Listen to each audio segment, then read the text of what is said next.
Evening everyone, and welcome to week 40 of the live stream guitar lessons. So this week we'll be carrying on with Guitar Quest 3. This is the 5th lesson, I think, of the 3rd book. So we will just be pushing on with a few more exercises, hopefully, and covering a few of the older ones, and really just going over a few bits and pieces, really. So with that in mind, if you have any questions about what we're doing, either in the lesson or any exercises that perhaps you found difficult so far, then please do pop a message in the chat, and I will answer it either as we go along or possibly save them up to the end. So without further ado, the other things we need to just think about before we get started would be make sure you turn off any devices that have notifications, so phones, emails, or just pop them on silent or whatever, so we get our undivided half an hour's guitar time. And other than that, I think just in case there's any children watching the video, then I would recommend an adult in the room just to kind of help with some of the explanations, because there might be a few things that they find a bit tricky. So that pretty much covers it. So we're going to start off by checking our tuning. So as I've just sort of mentioned before, I've been through tuning before, but I'll play the string, you try and make sure it sounds the same. That's really all you've got to do. So this is our bottom E string. So you just want to adjust your 6th string. On my guitar, it's the one closest here. You might have a guitar where the tuning pegs are all straight like that. It'll still be the one closest to you. So yeah, just make sure it's the same, or at least aim for it to be the same. Then 5th string is A. Again, just making sure that your strings sound the same as this. And then we've got a D. And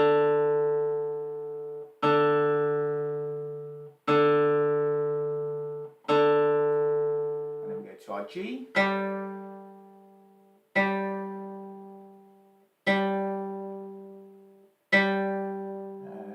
A 2nd string, which is B,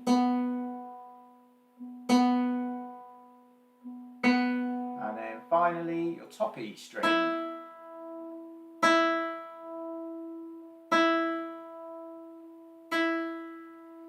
Cool. If you've got guitar tuners and things like that, you know, that will make things probably a little bit easier, provided you know what notes you're aiming for and that kind of thing.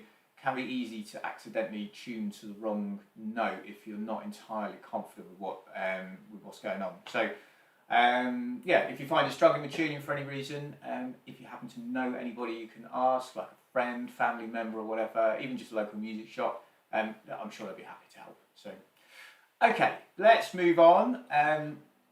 So just a quick word on posture. Remember, we want to try and keep our guitars nice and upright, try and have a slight upward slant on the neck. And you could sit with guitar over the right leg, which is what I'm doing, or you could go more classical where you have it over the left leg. Again, we've discussed this in the past, so just find the position and the posture that's right for you. And we are going to start off with a bit of a warm-up today of exercise 5. So these are the chords to the accompaniments crossing the Sahara. So we've been over these for the last couple of weeks. The new chord that we're sort of considering in this particular one is the C chord. So just quickly recap that. So it's going to be 2nd string 1st fret with the 1st finger, 4th string 2nd fret with your middle finger, and then the 5th string 3rd fret with your 3rd finger.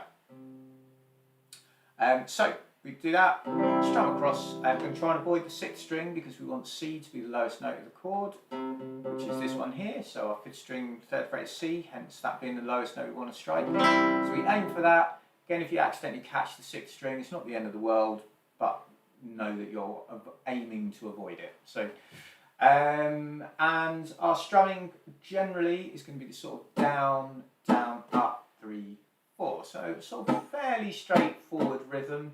So we do that on the first 3 bars, and then the 4th bar on each line we've got a slightly different rhythm. Again, we've been over that last week and possibly the week before as well, so I'm not going to spend any time on that in particular now.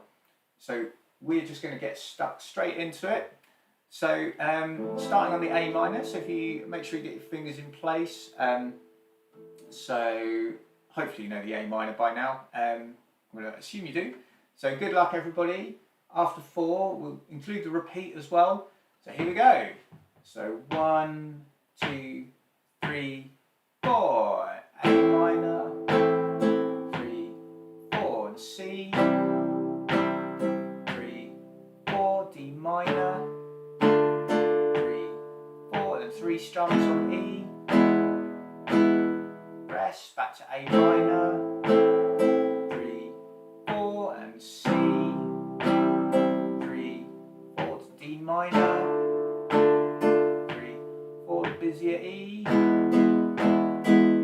Back to beginning, back to A minor. 3, 4 to C. 3, 4 D minor. 3, 4 and 3 strums on E. Rest, A minor again. 3, 4 and C. 3, 4 D minor. 3, 4 and then the busy E.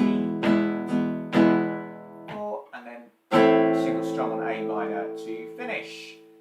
Good stuff. Okay, so obviously we've been over that before, so that was really a bit of a warm up for us. So hopefully that went well for you. Give yourselves a pat on the back if it did. I don't think there's anything much to say on that. Obviously if you've got any questions, do fire away. But otherwise, what I was thinking is we're going to go on to exercise 6. Exercise 6 last week we didn't really talk that much about because it's really the same as exercise 4, except just notationally written ever so slightly differently. But the overall tune is the same. So I thought let's just have a go at that one today, reading the music. So notation wise, we just got to watch out for those dotted crotchets, so they last for 1.5 beats. And remember when we're counting a beat, like 1 beat is not just the 1, it's the duration of sort of between the 1 and the 2. And beat 2 is the duration from 2 to beat 3 and so on. So so when we've got a 1.5 beat note, the way we'd count it is it'd be the 1, the and then the 2, and then we come in on the and after 2 with the next note. So hopefully that makes sense. I know from lessons I've taught in the past, sometimes that concept can be a little bit confusing, so do ask away if you have any questions on that. But for now, I'm going to assume it all makes sense. So we're going to have a go at exercise 6. Again, we'll do the repeat, and yeah, basically just good luck. So here we go, starting on the note A, 3rd string, 2nd fret, after 4.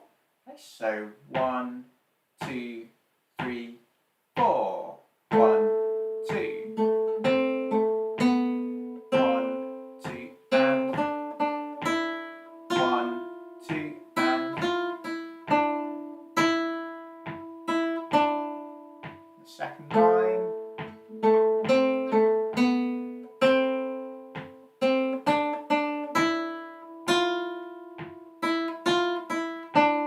1, 2, and 3, and back to beginning.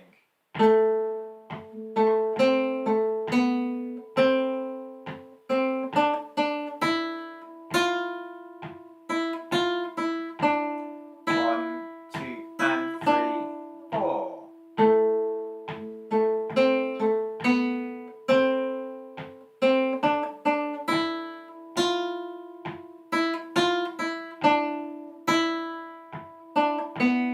Rest and finish on the A. Cool. Okay, so again, hopefully that made sense. Hopefully you played along. Hopefully it all went well. Give yourself a pat on the back as usual. As I've said before, always good to acknowledge the wins when we get them. So well done if that went well. So moving on to number 7 then. So this introduced the idea of B flat, and the B flat we're considering is taking our open 2nd string and making that flat. Now obviously we can't go 1 fret lower because we haven't got any frets, so we have to come across a string. So we go to the 3rd string, 3rd fret, and that will give us the B flat. So obviously we talked about this a little bit last week. So if you're a bit unsure and this isn't enough detail, then check out last week's video because that goes into more detail. I spent quite a bit of time on it. So yeah, I think let's just give it a go and see how you get on. Like I said, if you've got any questions, do fire away. But I'm going to work on the assumption that we all know roughly what's going on. So exercise 7 then, we'll take it nice and slow. Remember, each line is played twice, so that's something to watch out for. But yeah, here we go. After 4. Okay, so 1, 2, 3, 4. 1, 2, and 3, 4, and 1, 2, and 3, 4, and 1, 2, and 3, 4, and 1. We're going to repeat that. 3, 4.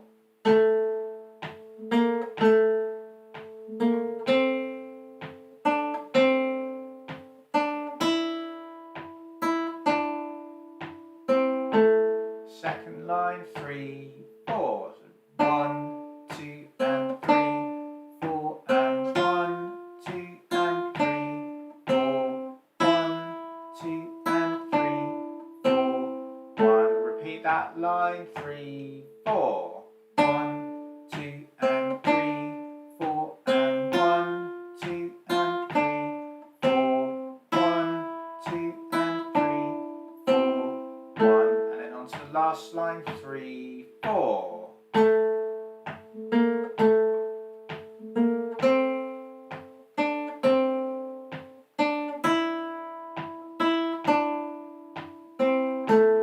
Two, three, that's beginning 4. Beginning of that line, sorry.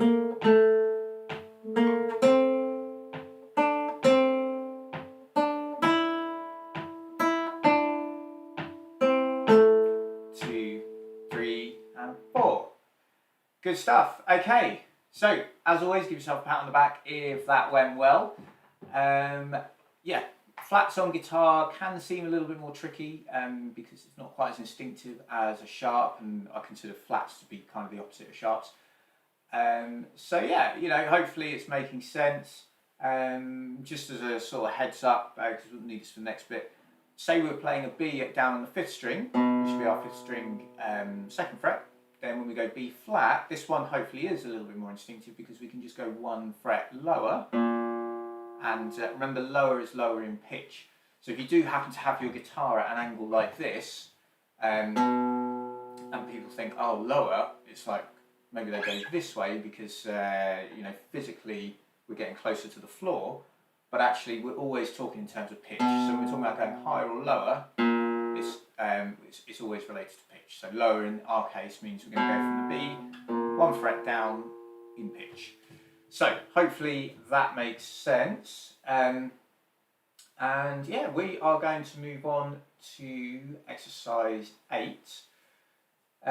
So in terms of the flats, the difference possibly with this one is in exercise 7, where we had the flats, we had the flat written before the note, rather than giving ourselves a key signature with a flat, which is what we've got in number 8. So if I just bring the music up just so you can see this here. So in exercise 7 we just got the flat written next to the B wherever we needed it. Obviously I forgot to mention it this evening, but the flat lasts to the end of the bar, so we know that one will be flat as well. Same down here. When we come on to exercise 8, we're now putting the flat in the key signature. So we know it's that because it's between the treble clef, which is that squiggly thing, and the time signature, which is the 2 numbers there, 4/4 in this case. So that flat sign just tells us all our Bs are played flat throughout the whole piece. So this one is a little bit longer, as you can probably tell. There's a few repeats going on in there. So actually, if I just bring that back up again, I'll just talk you through the structure of it. So we're going to play the first line, and we've got our repeat marks. We come back to the beginning, and we get to here. We're going to jump down to the second time bars, which is denoted by that 2 there, and then we carry on. So then we play that second line, third line, fourth line. Note the repeat sign there. That's like our sort of open brackets for the repeat. So when we get to this point, we keep going. Play the first time bars here. We've got our repeat mark, which takes us back to here. So we come back, play those 2 bars, and then ignore the one in the first time bracket and come down to the second time bracket here and play those 2. So just quickly again, we're going to play first line in its entirety, then we'll play the first couple of bars again. We'll play line 2, line 3, line 4, the first half of the last line, then we come back to this point here, play those 2 bars, and then do the final 2 bars on the last line. So hopefully that makes sense. So yeah, all our Bs are played flat. We've got a B flat, 3rd string, 3rd fret, and we also have 5th string, 1st fret to watch out for. So yeah, keep those in mind. I'll just start playing it. I'll try and count through. I'll shout a few note names out and things as usual. If you've got any questions, do fire away. I'll count us in, so you're very welcome to try playing along as well if you'd like to. But yeah, let's give it a go. So, starting on the D, 2nd string, 3rd fret. Okay, so we're going to go 3 and 4 and 1 and B flat, G, B flat again, rest.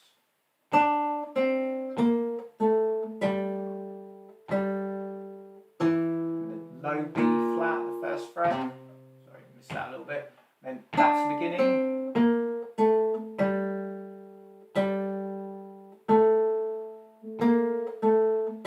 Second time bar.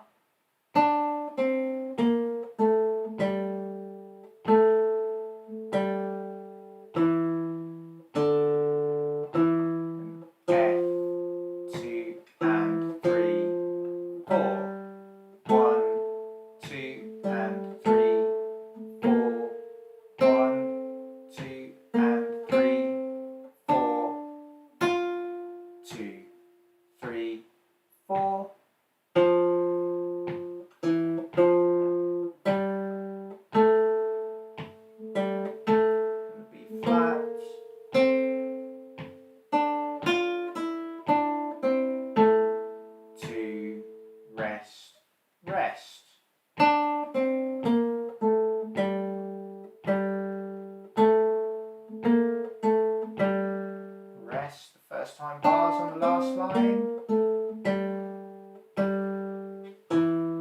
Come back to the line above it, the repeat mark.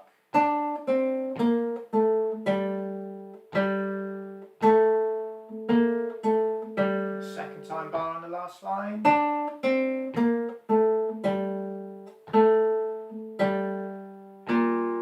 And rest. Okay, so as I said, that is a slightly longer tune than a lot of the others, at least it feels like it anyway. So hopefully you're all right with it. As I said before, if you've got any questions about it, please do fire away. What I'll do is put the track on so you can have a listen. I'll point at the music as we go, and then hopefully that will also help just to reinforce any ideas that we've been talking about. So here we go. Hope you enjoy it. We'll take it away.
good. So, hopefully you enjoyed that one. Obviously, that is a little bit faster than how we just played it. But you know, that's good. So good things to work towards. So in terms of practicing it, then what I would suggest anyway is that you start slow and just sort of work your way through it. Try and make sure you're hitting all the right notes. Try and gradually add the timing in. Make sure that's starting to feel smooth. Even if it's very slow, that doesn't really matter. And then gradually just pick the speed up. So that backing track is on the playlist on my YouTube page, I mean. So you can go to that and then you can adjust the tempo as well. So you could go onto the playback setting and drop it to 3/4 speed or something like that and play along. That might also help. Obviously, in the lesson, 5 minutes ago, we went through it at a slower speed, so you could practice like that as well. So yeah, there's plenty of options. So hopefully you'll get to grips with it. And obviously, if you do, it'd be great to hear how you get on. So let's move on. So looking at the bottom of page 7 in Guitar Quest 3, we've got a couple of F major scales. Now, the reason for the F major scale is because we introduced this idea of having a flat in the key signature, and when we have one flat in the key signature, it means we are going to have an F scale. So the reason for that, just to give you a little bit of background, is that for a scale to be major, it has to follow a certain interval pattern. So in the case of the major scale, whatever note you start on, it always has to go tone, tone, semitone, then tone, tone, tone, semitone. A tone on the guitar is 2 frets up. So if you're at fret 1, you go to fret 3. A semitone is when they're in adjacent frets, i.e. fret 1 to fret 2. So if we started on a different note, we would end up having other sharps and flats and things like that to consider. But because we start on an F, when we apply that sort of tone, tone, semitone pattern, we end up playing a scale that starts on F, has a B flat, but all the others are natural. So I hope that sort of makes a little bit of sense. Do ask if you're interested. But basically, it's a formula that we have to apply, and when we start it on the F, it gives us the B flat, which is why when we started playing the B flat, we're going to start looking at the F major scale. So let's have a look at number 9 then. So this is the F major scale even starting on the 4th string, 3rd fret. I'm going to go up to the 1st string at the 1st fret. So if I just demonstrate, we're going to start on F. All the notes are natural apart from the B flat. So we've got G, A, and then the B flat. We're going to skip the open B. That's very easy to put in by mistake. So try and make sure you don't do that. Straight to C, D, open E, and then F, and then we come back down. So F, E, D, C. Again, watching out for that B flat, making sure we don't hit the open B, and then we finish on the F. Yeah. So again, from lessons I've taught over the years, I find it's quite easy for people to kind of do that, get to the B flat, and then put the B natural in on the way up and down. So it does take a bit of getting used to. So just watch out for that. That's the pitfall really in this particular one. But let's give it a go together. So we're going to start on the F. So after 4. Okay, so 3, 4. So F, G, A, B flat, C, D, E, F. Come back down again. B flat, A, G, and then finally F. Okay, so that is F in this sort of region here. So exercise 10 is the same kind of idea, but starting on our low F, 6th string, 1st fret. So again, just a quick demonstration. We're going to be playing the F here, G, A, which are open string, B flat at the 1st fret, up to the C, then open D, E, and then F. So again, hopefully, apart from maybe the B flat, hopefully these other notes are notes that you feel relatively familiar with by now. I would say this one probably people perhaps find this one a bit easier in a way because we haven't got the open string issue that we have in this octave here. We're trying to find this note and it's easy to accidentally hit that one. With this one, because B's at the second fret, it's like, okay, just go to the first fret. It tends to be that people find this one okay. But see how you go. If you do find it tricky, it just means you need a little bit more practice. That's as with everything in guitar and any musical instrument, it's just practice, practice, practice, and that will sort you out. So, okay, so let me demonstrate. So, starting on the F. In fact, we'll play it together. I might have demonstrated already. So here we go. After 4. Okay, so 3, 4. So F, G, A, B flat, C, D, E, and F. We're going to come back down. D, C, B flat, A, G, and finally F. So, yeah, a couple of scales there. Good, as I mentioned before in the past, scales are like the building blocks of music, so they can sometimes get a bit of a bad rep, but actually they are well worth investing a little bit of time in, particularly if you want to get into any sort of improvisation-led music, or maybe even a bit of composing or something like that. So,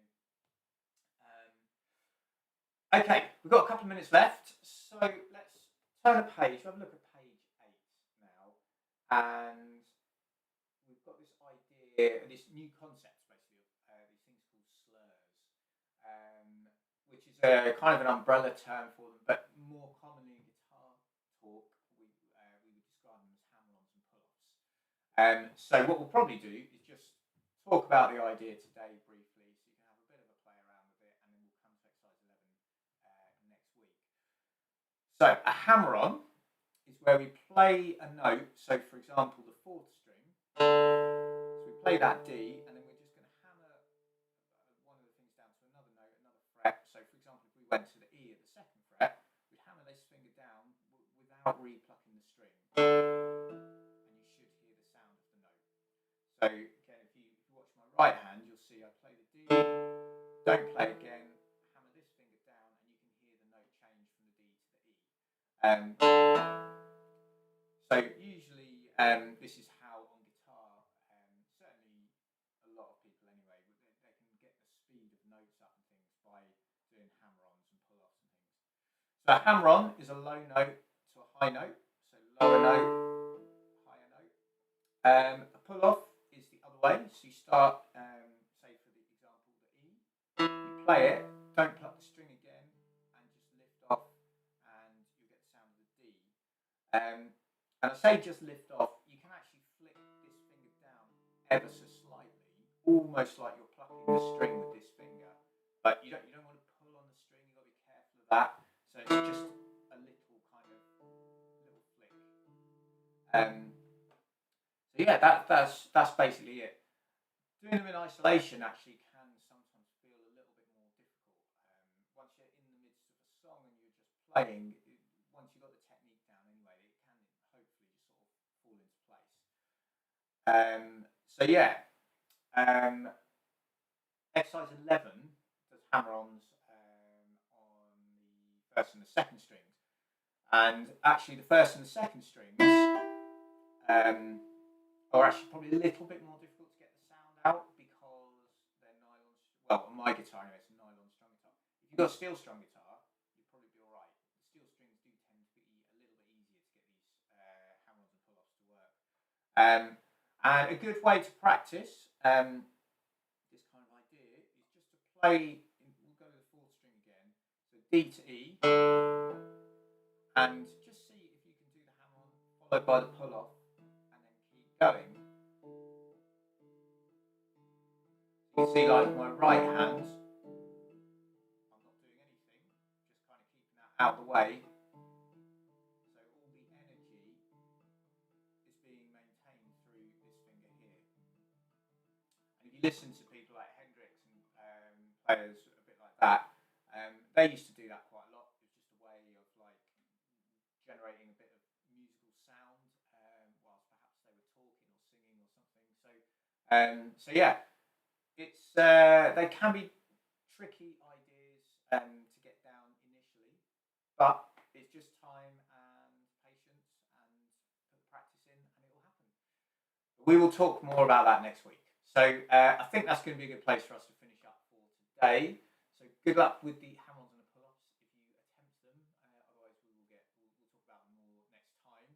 I said next week, but actually it is half term next week, so no lesson next week. So our next one is actually going to be on the 27th of February.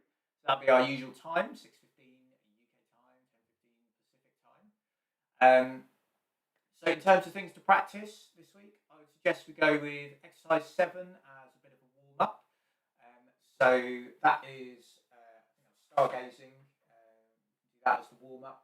Obviously, we've got the new exercises 8, 9, and 10. Number 8 would be the main one because it's so much longer than 9 and 10. 9 and 10 hopefully will become fairly routine after a few practices. And then have a go at the hammer-ons and the pull-ups and see can you do that kind of thing. But we'll come back to that next time. So yeah, if you enjoyed the lesson, please do give it a thumbs up. Please let anybody else know who you think might be interested in joining the lessons. And yeah, that's what I was going to say. Is if you want to record yourself playing anything and tag me in it, please do. It'd be really interesting to see how you're getting on. But that's pretty much it. So have a wonderful couple of weeks, and I will look forward to seeing you on February the 27th. Okay, take care, everyone. I will see you soon. Okay, bye bye.